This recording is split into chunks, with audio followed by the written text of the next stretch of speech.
Also, the ego tends to be pretty afraid of dying. But this is a process of essentially having an ego death and of dying. And so it can really cure people of actually being afraid of dying. And it doesn't mean people are like, yeah, I want to die, but it's like, oh, I think I've been through the process and it's actually pretty cool on the other end of that. So it can, in a sense, it can cure a lot of the existential anxieties of the ego and could make the ego more resilient so that people are less prone to just buying into belief systems or mythologies or cultural relativities.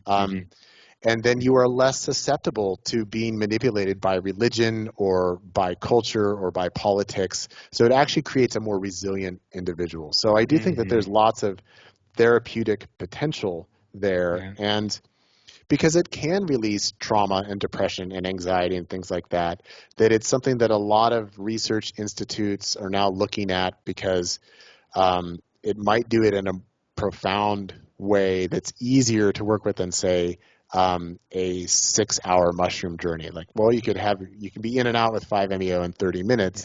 Yeah. So they are looking at it as a kind of therapeutic tool. And even one area that some research institutes are looking at now is, can they produce a non-psychedelic derivative of 5-MeO DMT that does not produce a psychedelic or non-dual experience, but also can relieve anxiety, depression, PTSD, and they're doing research with mice Wow. around that. And it's kind of questionable about whether, because I do think that the therapeutic action of 5-MeO DMT, I do think is dependent on the non-dual release that it produces. So Yeah. I'm a bit skeptical. And I've actually contacted one of these research institutes and I've sent them an email saying, please come on my podcast and talk about it because I'm interested, but we need to talk about it.